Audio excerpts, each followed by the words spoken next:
Welcome back to my channel. I'm going to show you how I made this fascinator right here, or do I call it a hat? So someone sent me this particular picture. She loved the hat, but she didn't want it as wide.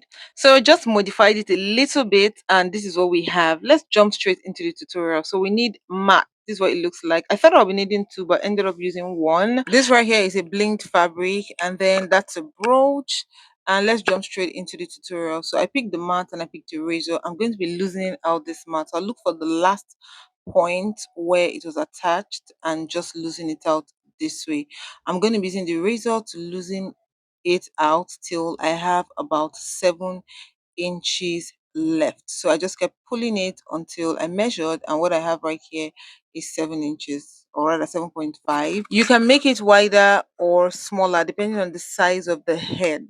So but I use 7.5 here. So I'm going to be tilting it this way and sewing it round. So instead of sewing it flat the way it was, I'm going to be giving it a curve. So I've come to the sewing machine right now, and then I'll put it under and sew it this way. By the time I get to the portion where I'm going to start, I'll just turn it this way and begin to sew it, just so that it has that curvy look. So I'm going to hold it and keep sewing it, so it gives us that the basket look, or what you get, instead of it being flat the way it was flat, it now has this curve. So I'm going to be doing that until we get to the required size that we want, that the size of the head you want. So in this case, what I needed was about 7 inches or thereabout.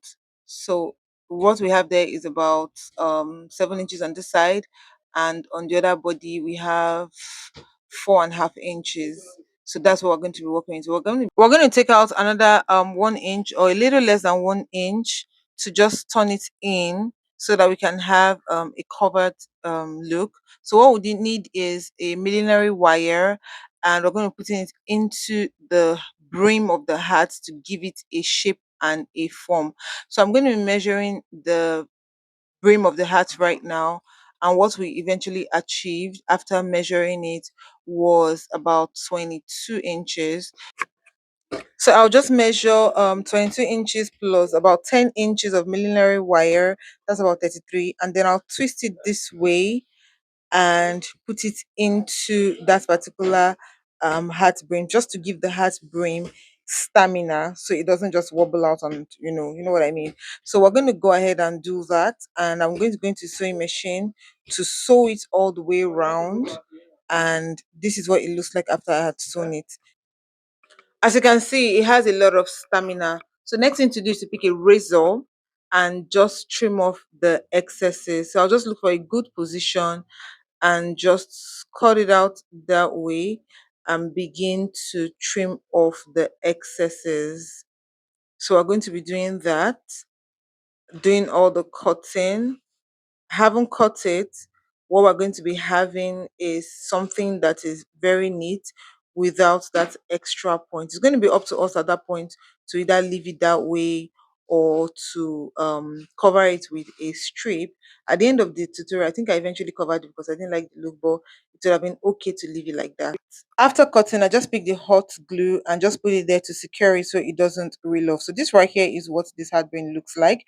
We're going to go ahead to now do the designs in front. So remember that we cut it off. So this is how each strip looks like. So I cut out about 23 inches, and I'm going to be cutting several of it. As you can see, it's plenty. So I'll just pick one and just put it on top of the other one and sew it through from the beginning to the end. Pick another one and do the same thing. So I'm going to be doing it into 5 places. So meaning I'm going to be putting 5 of these strips together. This right here is what it looks like by the time I was done putting 5 together. And these are all the ones I have done, and those are all I'm going to be using for this tutorial. I went ahead to pick my blink fabric, and I'll just cut out 2 rows out of it to do the design that I want to do.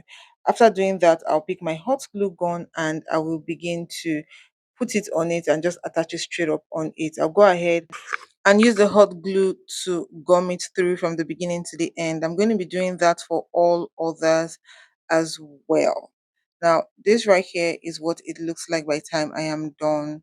So I'll just close it up this way, take it to the sewing machine and sew it. I made sure I didn't sew it on top of where the bling fabric was. That's why I didn't do it to the end. But you can also do it to the end too, but just so your needle doesn't break, this is what it looks like. So I did it for others, and this is what all of them looks like. We're going to go ahead and create the design. So just fold it that way and pick a second one, put it on top, pick another one, arrange it. This is up to you to arrange it however you want to arrange it, but this right here is how I did it. So let me go ahead and show you how I actually attached it.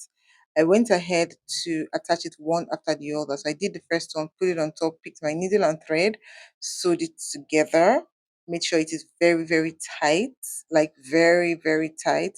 After you've done that, we go ahead and pick the second one, or rather the third this time. To put the third one right there, keep sewing, make sure it is tight. Went ahead to pick the last one as well, make sure it is very, very tight. That way it goes nowhere. Having done that and attached everything, we'll just go ahead and cut off the excess thread because we don't need it anymore.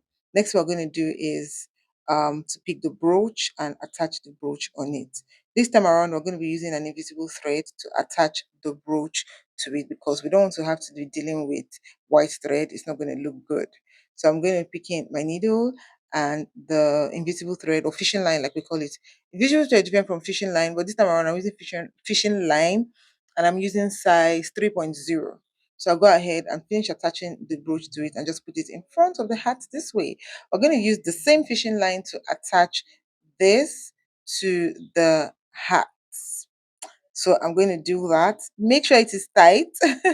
So finally, I talked about using a strip to cover it. So I just used the strip to cover it. So if you're going to be wondering why I use the front instead of the back, what I mean is I covered the right side of the strip. This is because the right side of the strip has some roughness to it. So when it touches the skin, it can make one uncomfortable. So we want the person to be able to wear the hat and feel comfortable from the beginning of the event to the end of the event.